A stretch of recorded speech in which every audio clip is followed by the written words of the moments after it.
we talked about our next guest, the one and only co-North Carolina Sportscaster of the Year, analyst Tripp Tracy. How are you, my friend? It's been too long since we have actually spoken. Are you refreshed? Hey, G. Great to hear your voice. I'm doing well. I was just telling Victoria, probably my fault because I've been trying to deal with a slowing metabolism, and my dog Frank has been challenging me to the point where one walk last week was 5 hours and 42 minutes straight, 37,000 steps, and he never complained, but I've had to put him on walk timeout because his paws have taken a beating on the cement. So my hope, getting ready to come down to Raleigh in a couple of weeks, is the Canes just across the board have his grit this year. Because, beating up paws, 5 hours and 42 minutes, I think it was 19 miles. He never complained. If we can have that across the board on the roster this year, the Canes are going to be in good stead. So before I get to hockey, now I need to know this. So a 5 hour and 42 minute walk, I'm going to guess music or something was with you, but was it a there and back walk? Did you walk 9 miles somewhere and then 9 miles home? Like what explain this to me. It's actually sort of it's a loop, and typically I come in to the house at about 2 hours, and it was Frank that yanked me like he wasn't done. So then at about 3 hours, which is his max down in the Greenway in Raleigh that I love so much and I miss so much, I texted the breeder and I said, "Is this cool? I mean, he's still going strong." And she said yes. And at that point, AG, my competitive juices got going. And how long can we go? And it was my feet that were tired at the end. And to answer the question, so we just sort of repeated the loop like 3 times. And Rod, who I tell you, I really enjoyed that hot stove that you guys just had. And he actually asked me, he said, "What do you do?" And I said, "Rod, without getting too deep, I don't listen to podcasts.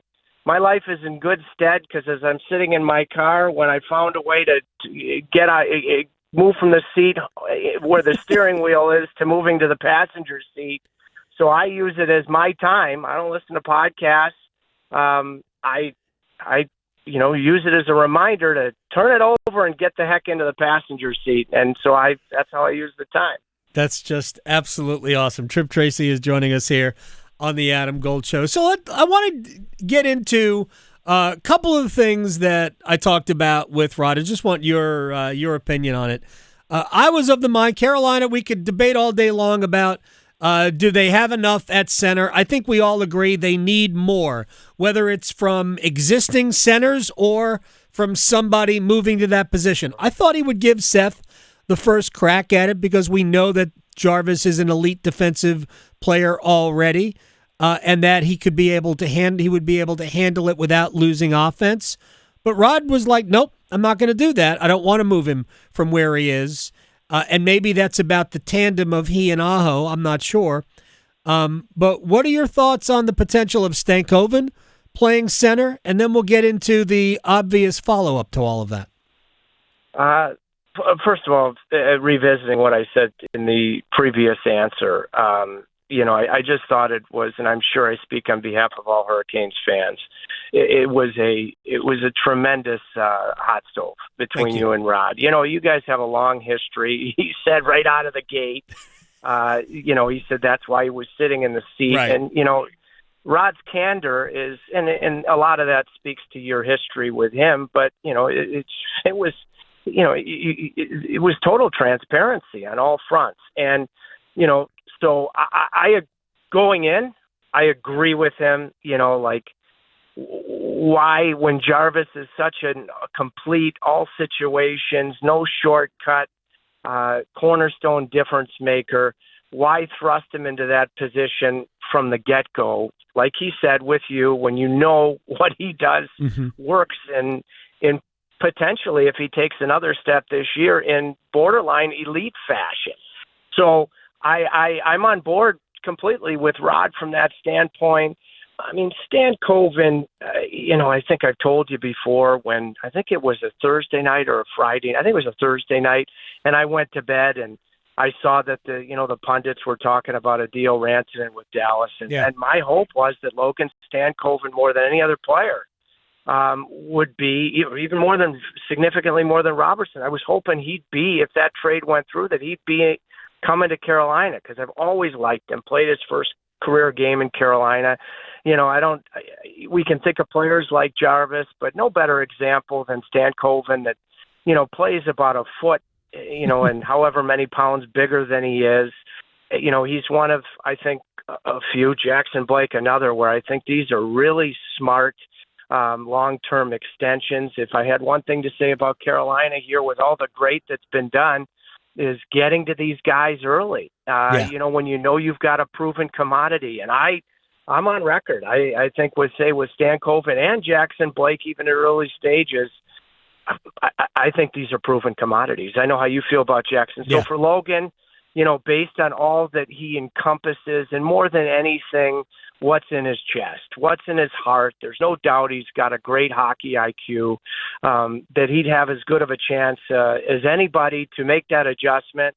I think the Hurricanes are in a position, because you and I spoke throughout the summer, this was unique because the majority of all teams in the 32-team NHL feel like they're ready to take the next step. Yeah. So they're not going to unload for the future. So whether it be Jesperi, Kotkaniemi taking a next step, which, we'd love to see, and I'll be there, and, nobody will enjoy it more than me, that you're in a position with this roster to see how other teams perform. Hopefully the Hurricanes keep on ticking, and whether your center situation gets proven to be equipped and ready to go toe-to-toe with anybody internally, or you have to make an adjustment externally. I think being able to gauge the first few months of the season is in a position where I'm totally okay with where Carolina is going in. Tripp Tracy is joining us here on the Adam Gold Show, Hurricanes game analyst, my friend. All right, I want to get into Kotkaniemi, and I'm going to preface the question by going back to the exit interviews that they all did with the media, and I think he was on the podium with Sean Walker. Now, Walker's end of the season was definitely on the upswing until the injury in the playoffs took him off the ice, and really, I thought, hampered Carolina, although probably not beating Florida anyway, but hampered Carolina in that series against the Panthers. Kotkaniemi's demeanor was one of resignation that, it sounded to me like, and looked to me like, he was checked out. And I get it. It was a disappointing end of the season. He was a healthy scratch at one point in the playoffs as they brought Mark Jankowski into the lineup. He did play and had moments, good moments.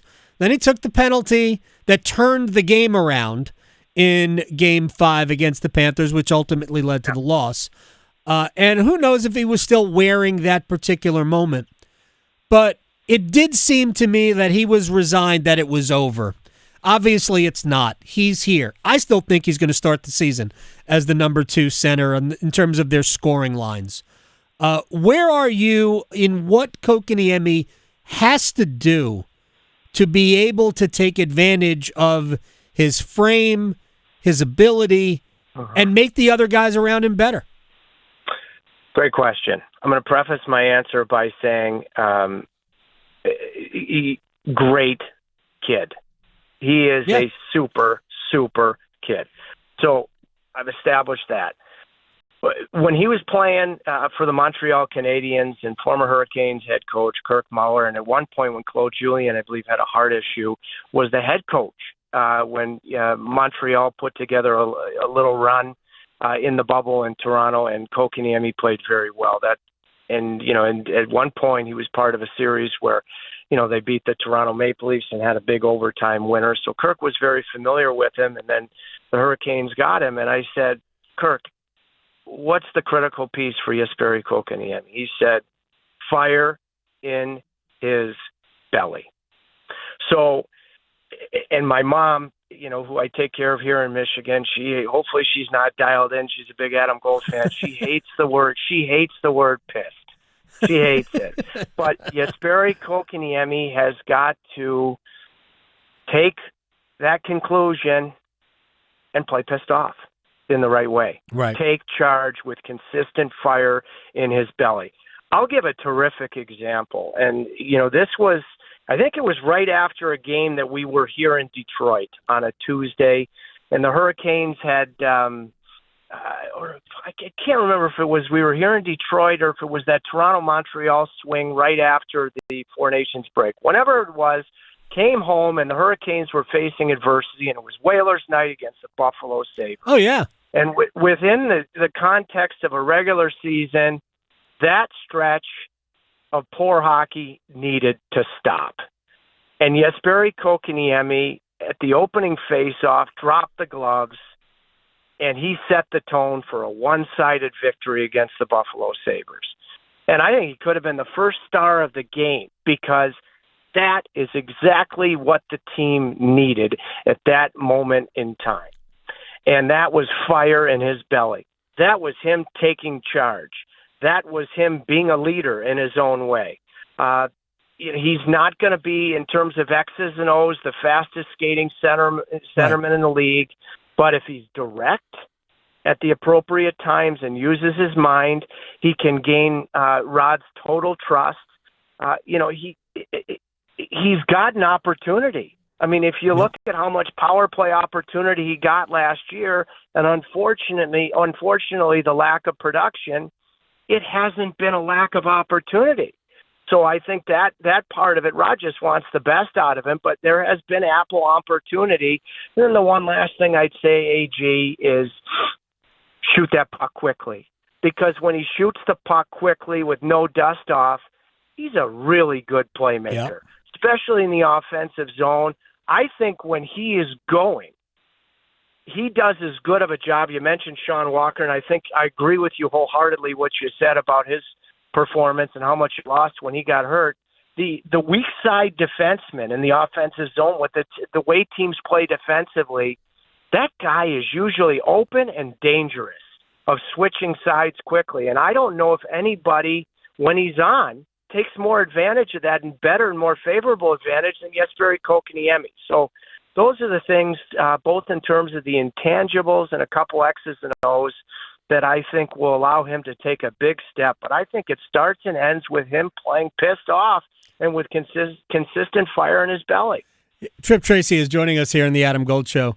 In the moments of the seasons, last year at the beginning of the year, when it was he, Natchez, and Eric Robinson that had formed this trio that was just constantly on the score sheet. Obviously, a lot of that was Marty Natchez, who touched the sun at some point and could not have been hotter. Everything he touched ended up in the back of the net. But when Kotkaniemi, we can go back to the year where they had the outdoor game. When Kotkaniemi is just doing the job of being a physical presence in the middle, not trying to be too fancy, being smart, being responsible, if he's playing with guys on his flanks that are productive players, he'll get points by accident. He just needs to do his job. Sometimes I feel like he tries to do too much, which is really what happened on the penalty that flipped the game against Florida. To me, when he's not trying to do too much and just does his job, he has the chance to impact the game in a positive way. And I do think over the years, Rod's leash has gotten a little shorter because, unfortunately, Kotkaniemi does kind of go on mental walkabout about those things. Yeah, that's the confidence part of it, that, when things go south, your mind becomes your biggest enemy. But I go back to, there are players on the roster that they'd swim the oceans for the type of opportunity that he's got. So he's got an ample opportunity. But you mentioned that outdoor game, and now former Hurricane Brent Burns, I remember talking to him going into that game at Carter Finley against Washington. And Burns, he said to me at that point in time, because Kotkaniemi was confident, he was playing with that fire in his belly, he said, Tripp, he might be so far in the calendar year, what was that game in February? He said he might be our most dangerous, consistent forward in that calendar year. I thought early in the calendar year this past season, he found an unbelievable balance, AG, of being direct, taking care of the non-negotiables that Rod always talks about, but then he used the lateral east-west portion of the ice very, very effectively. Question is, can you turn those stretches into longer, more trustworthy, reliable chapters? Because as an analyst, there's no doubt he has shown those chapters. And being a veteran now, being a more experienced guy, I remember last year when the Hurricanes signed Jack Roslovic, who was lights on fire for the first couple months of the season. For whatever reason with Jack, when his mind becomes his enemy, that stretch, before relocating, that's a lot of runway. Jesperi has shown signs. The question is, can he extend those positive stretches, and can he limit the blips in the radar? That's up to him. Tripp Tracy, my friend. All right, you get back to town, I know, in a couple of weeks. We got to get together. Maybe if you'll allow, we can drag you into the same studio we talked to Rod in. I would absolutely love that. And, again, I just thought it was I told you, I try to, focus on moving over to the passenger seat on the dog walk. But I watched the episode with my morning coffee, and you guys touched so many things on so many different fronts that I thought was just terrific. And I actually texted Rod about it yesterday. I didn't watch it until yesterday morning. And one of the things you talked about is somehow Tommy Hearns came on. Yeah. And I actually sat with his niece, wonderful person, her name's Jessica, on a flight this summer. And just a terrific person. And I actually sent her a message that about the episode to pass along to her uncle Tommy, who lives here in Pure, Michigan. But I just thought it was great, and I can't wait to see it. All right, sir. I'll talk to you very soon. We'll set it up. Appreciate your time. Best to Frank. Best to your mom. And safe travels back to Raleigh. You have a great rest of the afternoon. Love you, AG. You got it, man. Take care. Tripp Tracy here on the Adam Gold Show.